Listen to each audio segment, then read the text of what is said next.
करीब 85 साल पहले साल 1937 में भुजिया, नमकीन और मिठाइयाँ बनाने वाली कंपनी हल्दीराम की शुरुआत हुई थी।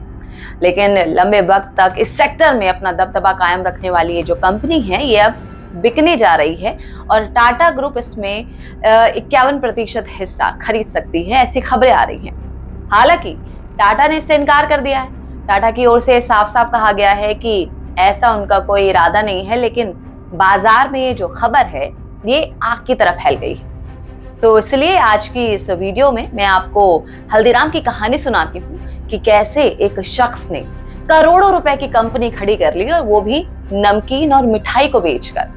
तो देखिए, जब भी हम फूड कंपनीज की बात करते हैं तो मैकडॉनल्ड्स, केएफसी और डोमिनोज जैसे जो इंटरनेशनल ब्रांड्स हैं वो इस जो लिस्ट है इसमें टॉप पर रहते हैं। लेकिन हमारे पास एक भारतीय ब्रांड है जो कि इन कंपनियों से मुकाबला करने की कोशिश कर रही है। तो हल्दीराम ने अपना सफर जो है एक छोटी सी मिठाई की दुकान से शुरू किया था और 80 से अधिक देशों में आज अपने 400 से ज्यादा प्रोडक्ट ये बेच रही है।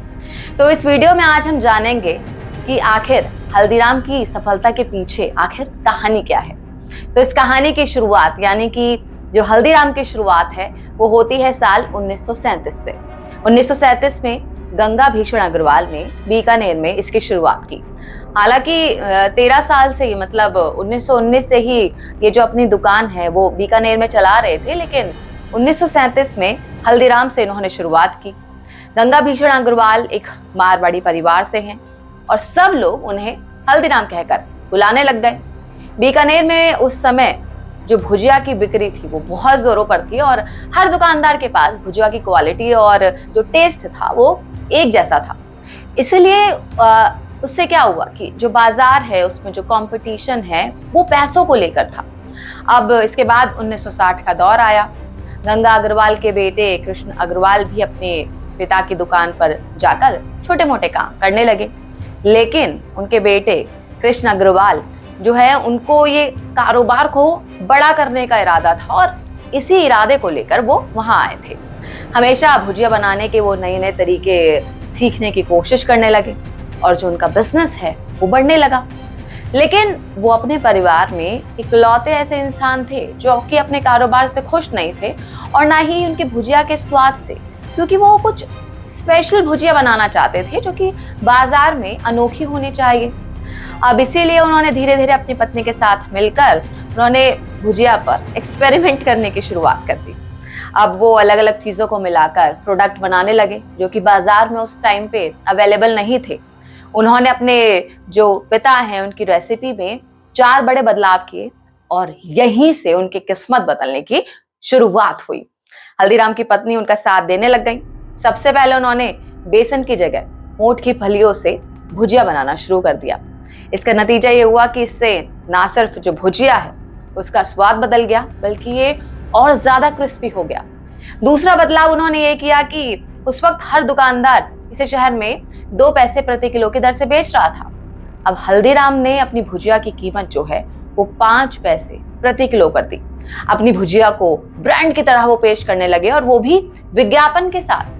इसका नतीजा ये हुआ कि कुछ दिनों में ही उनका जो ब्रांड है, उनका जो नाम है वो एक बड़े ब्रांड के तौर पर साबित हो गया और लोग इसे एक प्रीमियम प्रोडक्ट मानने लगे। फिर लोग बिना किसी झिझक के महंगे दामों में भी इसे खरीदने लगे। अब 1960 के अंत में ही श्री कृष्ण अग्रवाल ने धीरे धीरे हल्दीराम को एक अलग लेवल पर पहुंचा दिया था जिसकी कोई उस वक्त कल्पना भी नहीं कर सकता था। 1960 के दशक के दौरान उनका जो कारोबार है वो सफल हो गया। धीरे धीरे इस कारोबार का विस्तार हुआ। ये जो कारोबार है ये बीकानेर, कोलकाता और नागपुर जैसे जो शहर हैं उनमें पहुंच गया। लेकिन श्री कृष्ण को बीकानेर से बाहर निकलने में बहुत ज्यादा संघर्ष करना पड़ा। उस वक्त नागपुर ही नहीं, उस वक्त महाराष्ट्र में भुजिया की कोई मांग ही नहीं थी। नागपुर में जो उनका कारोबार है वो बंद होने की कगार पर पहुंच गया। तब उन्होंने क्या किया, 6 महीने तक खुद श्री कृष्ण महाराष्ट्र में जाकर घूमते रहे और उन्होंने ये पता लगाया कि नमकीन से ज्यादा वहां पर दरअसल मिठाई की डिमांड है। बाजार में कुछ ही मिठाइयाँ वहां पर इस वक्त अवेलेबल थी, जैसे बलूसिया, गुजराती पेड़ा। अब उनको एहसास हुआ कि बाजार में कुछ और मिठाइयां वो पेश कर सकते हैं। और इसी को ध्यान में रखकर उन्होंने अपनी पसंदीदा काजू कतली मिठाई जो है वो बाजार में उतार दी। अब चूंकि ये महाराष्ट्र के लोगों के लिए एक नई मिठाई थी, तो जो भी उनकी दुकान में आता वो उसे मुफ्त में एक काजू कतली देने लगे। इसका स्वाद जो है वो लोगों को खूब पसंद आया। इसके बाद कोलकाता की मिठाई और बीकानेर की मिठाई वो जो है वो बेचने लगे वहां पर। कोलकाता में वो महाराष्ट्र की मिठाई बेचने लगे। 3 साल में उनकी जो बिक्री है वो 400% बढ़ गई। 1990 में उन्हें एहसास हुआ कि लोग मिठाई खाते हैं और निकल जाते हैं, अब क्यों ना वहां पर नाश्ता भी रखा जाए। अब जो मिठाई वाला फॉर्मूला उन्होंने अपनाया था, वही फॉर्मूला उन्होंने डोसा इडली पर किया और ये बहुत ज्यादा सफल हो गया, कारोबार बढ़ने लगा। लेकिन हल्दीराम को बड़ा ब्रांड बनाने में श्री मनोहर लाल अग्रवाल का बड़ा योगदान है। अब मनोहर लाल अग्रवाल कौन है? ये मतलब श्री कृष्ण अग्रवाल के बेटे। मनोहर लाल अग्रवाल की जो नीतियां हैं वो कामयाब होने लग गई। 1998 आते आते ये जो कारोबार है देश के 100 से ज्यादा शहरों में फैल गया। वो इस कहानी में गेम चेंजर साबित हुआ।